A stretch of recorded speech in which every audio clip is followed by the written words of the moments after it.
Riu thutha wa Akenya gutigwo megegeire muno ni a controversial video, a live session ya Apostle John Paul mena a Karokatu na Miracle Baby kuria maraigwikire makiina rwimbo rututhurite ngui muno.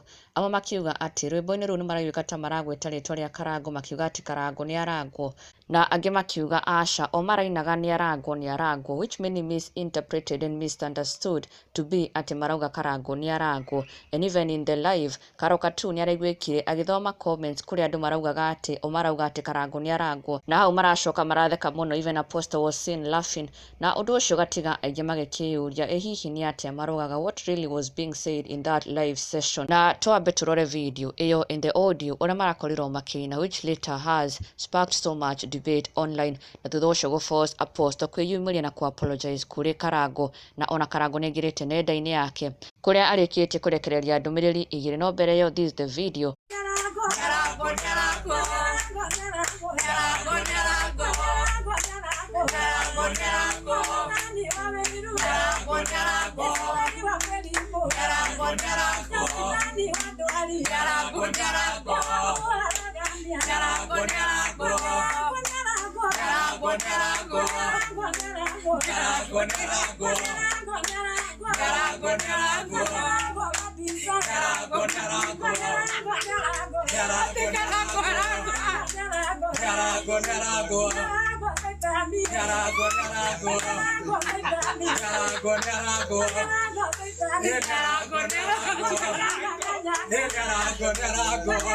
And the video has since then gone viral, so much uproar on social media. Na Apostle has been forced to come out and do a live kuria apologizete kuri Karangu, kuri mafans na kuri a Kenya, na agikiuga ke ugo tigo marainaga na ndagetikira gukorwo agicinura Karangu kana na kumunyururia. He cannot do that. Ino ari miario ya Apostle John Paul kuria augite it is an apology to Karangu, Muraya and the fans at large. Muthenya uria twacangithirie twarikia gucangithia ri agikigia na tukiina rwimbo, no twainaga ni tondu wa gukenera Ngai ati ni atuhotithia gwika uguo.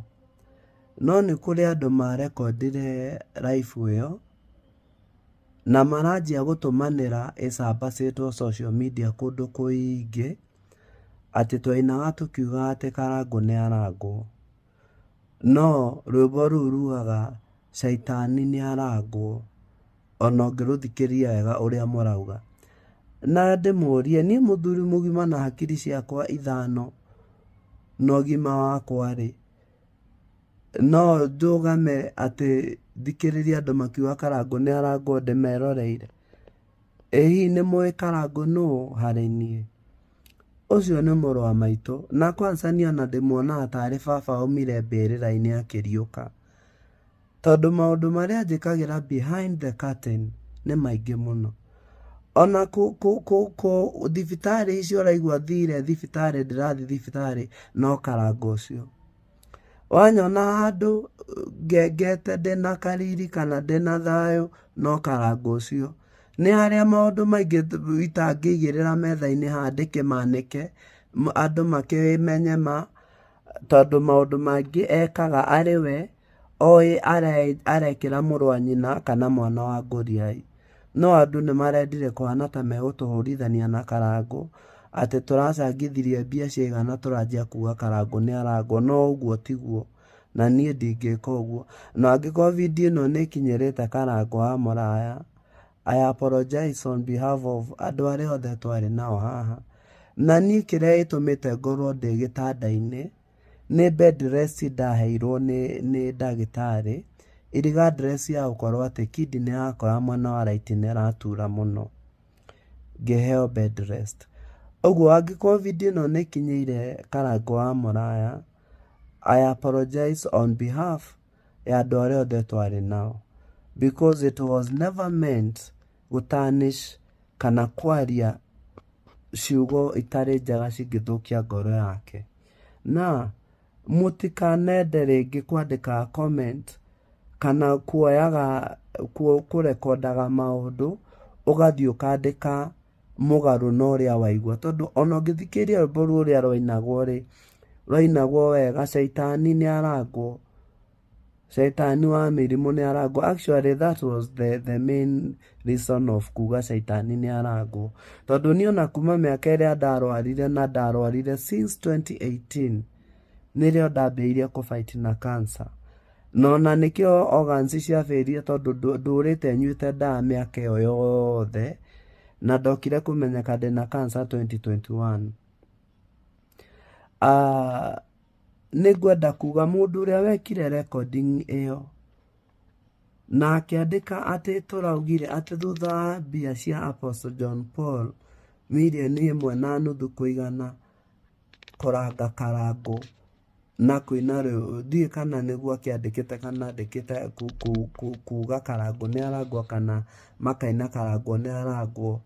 Harĩa ũrĩ ma nĩ ũrahĩtĩirie no nĩ ngũrekeire na Ngai arokũrekera.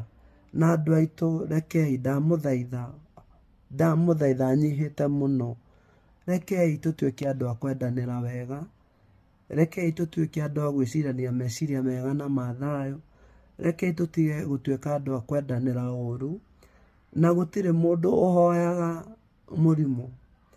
Ingĩkwĩra maũndũ marĩa hetũkagĩra na ruo rũrĩa hetũkagĩra, ndiũĩ kana ndiũĩ no ruo rũtiguanagĩrwo nĩguo Mũgĩkũyũ augaga. Ũguo noguo ngwendaga kuga atĩ nĩ apologize kũrĩ inyuĩ inyuothe my online family na kũrĩ my brother Karangũ wa Mũraya nĩ ũndũ wa video ĩyo kana nĩ ũndũ wa nyĩmbo icio ciainirwo kana nĩ ũndũ wa ciugo icio ciagwetirwo na mũndũ ũcio warekondire recording ĩyo na akĩandĩka atĩ twauga Karangũ nĩ arangwo. I apologize to all of you my online family at large and I apologize to you my brother Karangũ wa Mũraya. Nĩ ũĩ niĩ ndĩ mũrũ wa nyũkwa na nĩ harĩ mĩhaka itangĩkĩra. Na rĩu Karangũ nĩ arĩkĩtie kũrekereria ndũmĩrĩri igĩrĩ kũgerera nenda yake ya ũkinyanĩria, na oho arũmĩrĩri angĩ nĩ matigĩtwo makiuga atĩ Karangũ even commented on that live session, na onake akĩũria atĩ marauga Karangũ nĩ arangwo, na aracoka kuga atĩ ti ũhoro. Mũrũmĩrĩri ũyũ akiuga atĩ akĩandi Karangũ commented on that live and he was like atĩ Karangũ nĩ arangwo, ti ũhoro. Those were his words, meaning he saw the live, he heard what was being sung, na onake agĩtigwo ategwĩtĩkia na ahotetwo mũno nĩ ciugo icio. Na rĩu Karangũ nĩ arĩkĩtie kũrekereria ndũmĩrĩri ici igĩrĩ. Ya mbere ĩgĩthoma atĩ if you don't keep your mind open to change, to adapt, to plan for potential disruptions, you are going to lose. Blessed week ahead. Karangũ akiuga rĩmwe iũndũ nĩ ciũkaga igagũkora igakũhanĩkĩra, na no nginya rĩmwe ũgakorwo wĩ tayari to face such challenges, to face such disruptions.